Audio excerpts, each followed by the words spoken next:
창세기 28장 20절로 22절까지 말씀 함께 봅니다.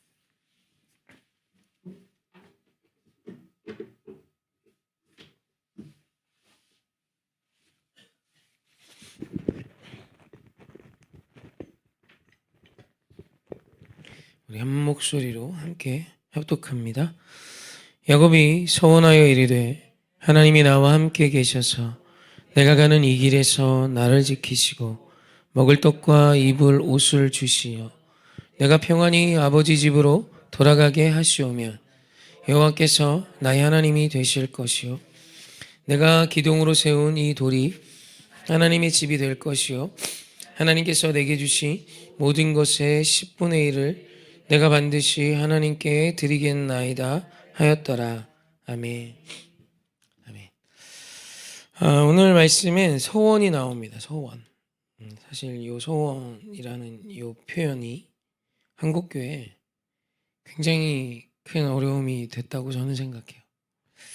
그래서 오늘 이 서원이 무엇인지, 그리고 서원에 대한 성경적인 어떤 의미, 또 야곱이 이때 서원했던 것이 무엇인지를 좀 깨닫고 아셨으면 좋겠고, 또 이런 야곱의 이 간절한 마음이 또한 우리의 마음이 되어 갔으면 합니다. 제가 신학교에 왔을 때 이렇게 신학교에 끌려왔다 표현되는 친구들이 있었습니다. 지금도 있을 거예요, 아마. 그건 이제 부모가 서원해서 끌려온 애들이에요. 얘가 신학교를 왔는데 술, 담배를 다 해요. 너무 많이 해요. 얘가 오면 그냥 담배 냄새가 아주 찌들었어요. 술도 얼마나 이렇게 잘 마시는지 있습니다. 고 끌려온 아이들끼리 또 금방 친해져요. 그래서 이제 인터뷰를 하면 인터뷰 내용은 다 동일합니다. 나는 끌려왔다. 어머니가 어느 날 은혜를 받고 나를 서원했다. 나를 서원했다 그래요. 그래서 뭐 엄청 싸웠죠. 뭐 엄마하고 난 안 간다. 넌 가야 된다. 안 가면 죽는다. 뭐 이러면서. 특별히 이제 제일 좀 인상에 남는 친구가 애가 안 생겨서 서원을 하고 아들을 낳았어요. 하나님 이 뱃속의 아이는 주의 것입니다. 주의 종이 되게 하겠습니다. 지금 안 합니다. 걔는 해도 문제입니다. 그랬는데 지금은 다른 사업을 하는 걸로 제가 알고 있어요. 그래서 결국 이제 신학교 4년 하고 대학원까지 나와야 이제 시작이죠. 목회 감리교단은. 그리고 이제 과정 시험 보고 시험을 매년 통과하고 논문도 써야 되고. 근데 이걸 하기가 어렵죠. 마음이 없는데 되겠어요. 결국 안 하고 있습니다. 앞으로도 뭐 어떻게 될지는 잘 모르지만 하여튼 그런 친구들이 꽤 있었습니다. 그래서 늘 난립니다. 막 집에 가는 것도 난리고. 그러니까 그 어머니는 얘가 신학교를 졸업하는 거에 모든 걸 다. 그래서 목사만 되면 일단 서원은 성취되는 거니까. 뭐 이런 어떤 무리한 일들이 일어나는 이유는 경솔한 서원 뭐 이런 차원의 문제가 아니라 서원에 대한 어떤 이 해석을 사실 너무 그릇되게 했던 겁니다. 제가 한번 묻고 싶습니다. 여러분, 우리가 서원하면 지킬 수 있습니까? 인간은 약속을 지킬 수 있는 존재입니까? 지키려 하는 거지. 우리는 우리의 한계는 내가 입으로 꺼낸 말을 지킬 수 없는 존재예요. 이 서원은 굉장히 우리 한국의 서원은 굉장히 큰 교만이 내재되어 있습니다. 내가 지금 하나님과 약속하면 난 반드시 지켜라는 자기를 신뢰하는 믿음이에요. 내가 지금 하나님의 받은 은혜에 감사해서 어떤 서원을 할 때 가지는 아주 큰 오해가 나는 하나님을 믿고 한다 그러는데 아니요. 그 서원이 문제가 되는 이유는 그 서원의 매개체가 나예요. 내가 반드시 이 약속을 지킬 수 있다고 착각하는 겁니다. 어떻게 내 뱃속에서 나온 아이가 내가 지금 서원하고 내가 기도하고 내가 간구하면 내가 계획한 대로 내가 서원한 대로 주의 종이 될까요? 그렇게 키워집니까? 이건 굉장히 큰 교만이 내재하는 겁니다. 그러니까 문제가 되죠. 문제가 됩니다. 사실 해석이 문제가 있습니다. 이 야곱이 이 서원을 한 뒤에 이 서원의 내용이 세 가지입니다. 크게 하나님이 주신 은혜가 너무 크니까 크게 첫째는 하나님 제가 여호와 하나님만 섬깁니다. 첫 번째고 두 번째는 이 베델을 성소로 제가 만들겠습니다. 예배에 대한 약속이죠.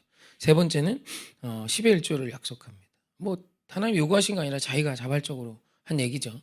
그 여호와 하나님만 섬기는 건 뭐 당연히 상식적인 이야기인 거고. 근데 이제 문제가 됐던 건 이제 베델로 올라오는 이야기인데 세겜 땅에 오래 머물죠. 야곱이 세겜에 굉장히 오래 머뭅니다. 이후에 이제 보겠지만.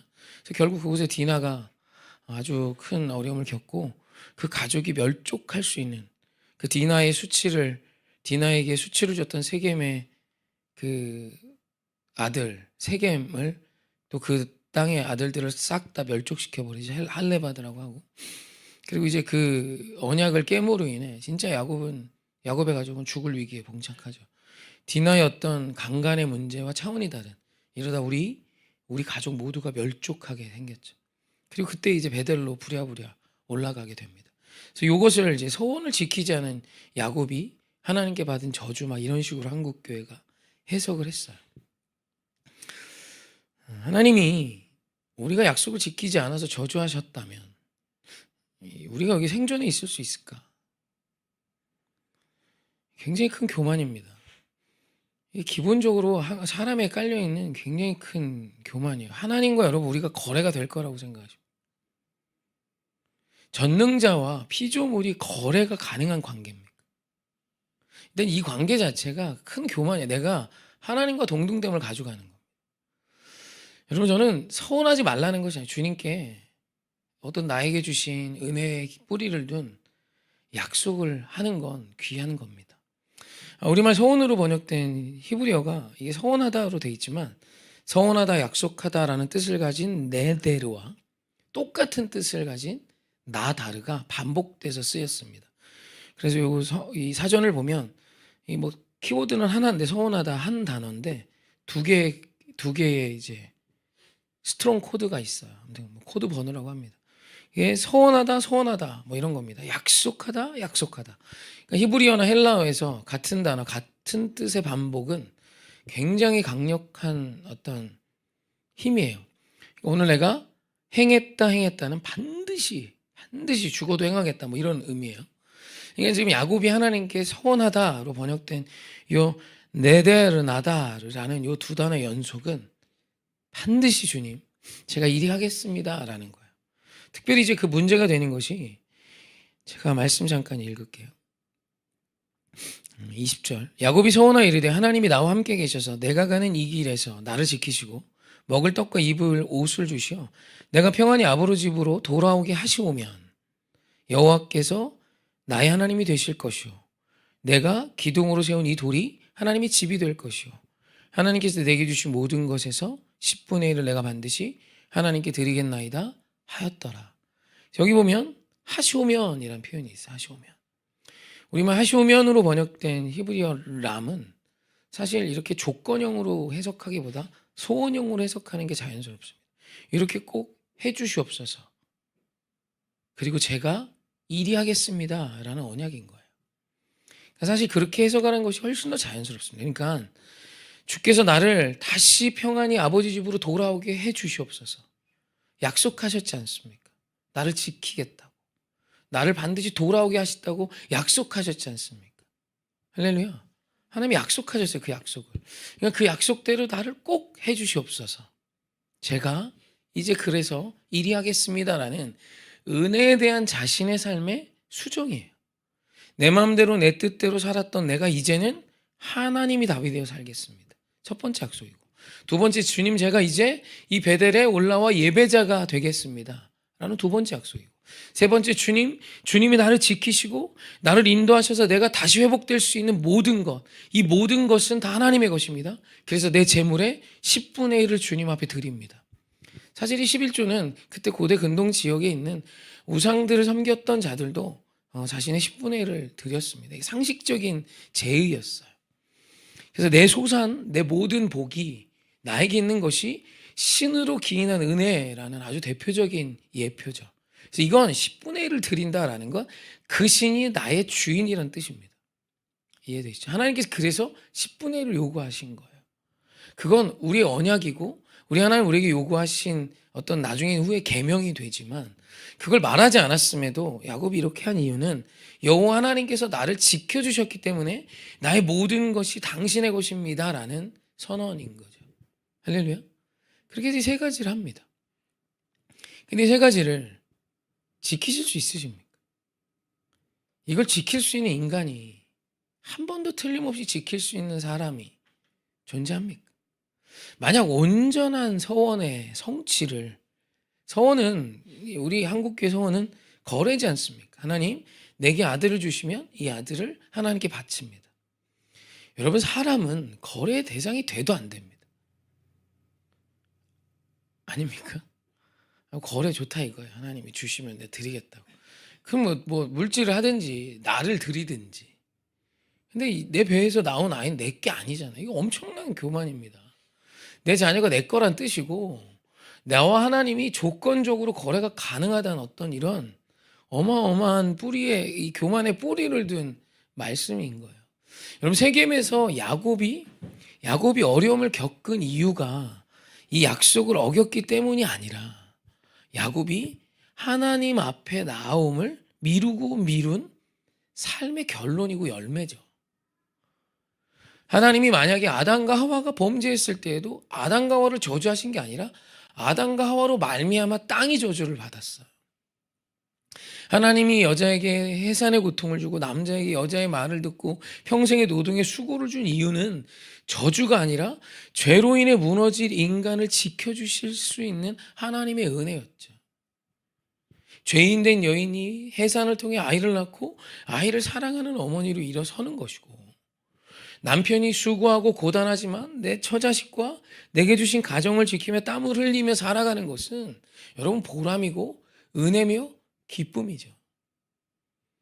그런데 그걸 저주로 해석하는 한국교회 성향이 너무 커요. 여러분, 우리 하나님이 우리에게 어떤 행위에 의해 우리를 저주하셨다면 애시당초 어떻게 구원이 임합니까?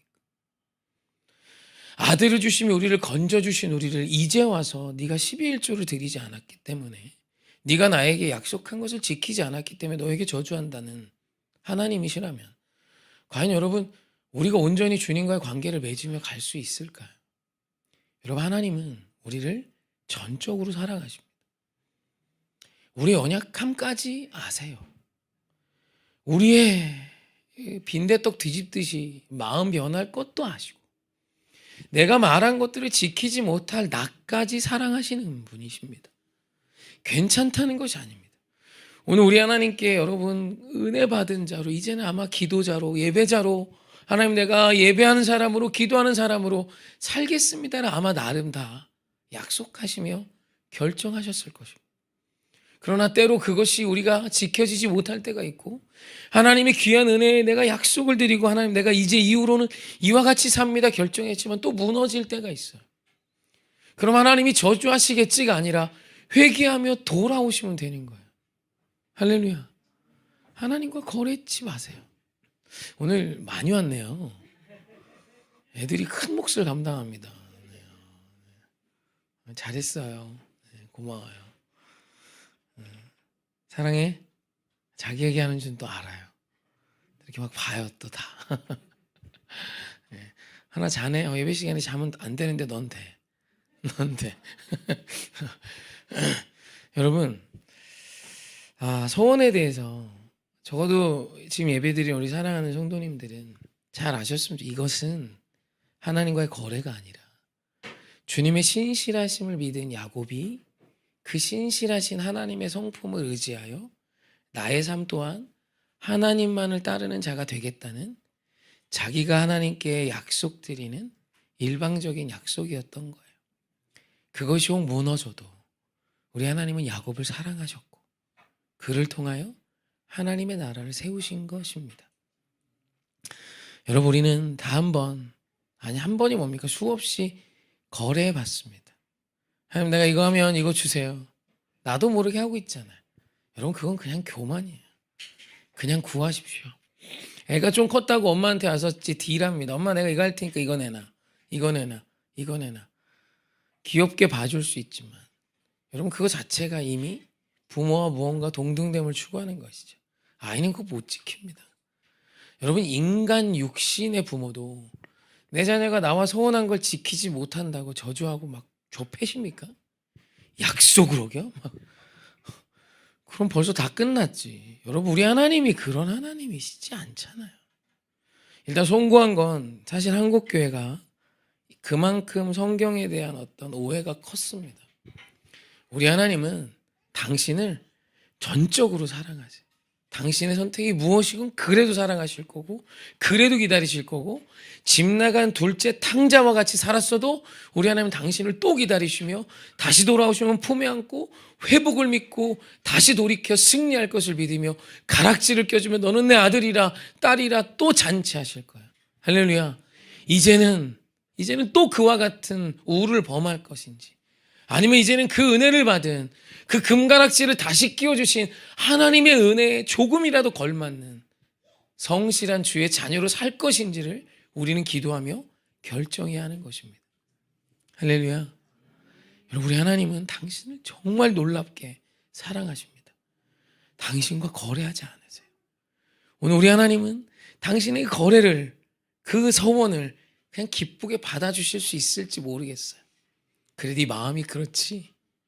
내가 그 마음 안다. 그 마음 내가 이해한다. 지켜봐. 내가 도와줄게. 힘내서 해봐. 라고 하나님 응원하실 거예요. 하지만 그것이 무너졌다 해서 사랑하는 성도님, 두려워하지 마시고 다시 아버지께 돌아오십시오. 다시 하나님의 놀라운 은혜로 나아오면 여러분, 그것이 살 길이며 능력인 줄 믿습니다. 괜찮아. 때려 부숴도 돼. 얼마나 아들 둘 말 안 듣겠어요. 근데 이 아이가 부모님 앞에 무릎 꿇고 회개하면 엄마는 또 용서하죠. 어떤 부모가 내 앞에 무릎 꿇은 자식을 내칩니까? 사람도 그래 하는데 우리 하나님이 서원했는데 안 지켜? 너는 다 죽었죠. 다 죽었죠. 우리. 저도 벌써 애전역에 갔습니다. 안 지키는 놈이고 저도 늘 하나님께 죄송합니다. 구라쟁이. 맨날 말은 뭐 하늘의 별도 따다 줄 것처럼 하나님 은혜에 찬양했고, 뒤돌아서면 또 화장실 들어갈 때 마음 다르고 나올 때 마음 다르고, 그죠? 정신 차리시고 우리 주의 은혜 앞에 은혜에 어울리는 자로 살아가는 하루하루 되십시오. 주님과 동행하며 기뻐하시고, 무너졌습니까? 다시 주께 나아가 매달리십시오. 하나님 은혜 주세요. 그래야 내가 삽니다. 우리 교회 삽니다. 이 나라 삽니다. 뻔뻔하고 죄 많지만 주님 그래도 은혜 주세요. 주님 은총 주세요. 살려주세요. 복 주세요. 내 자녀 지켜주세요. 그리고 다시 나와 무릎 꿇는 자 하시고, 주님 앞에 귀한 것 드리며 감사하시고 내 시간 나의 삶을 드리며 하나님 앞에 기쁨으로 나아가십시오. 무너지면 다시 갑시다. 할렐루야. 아멘.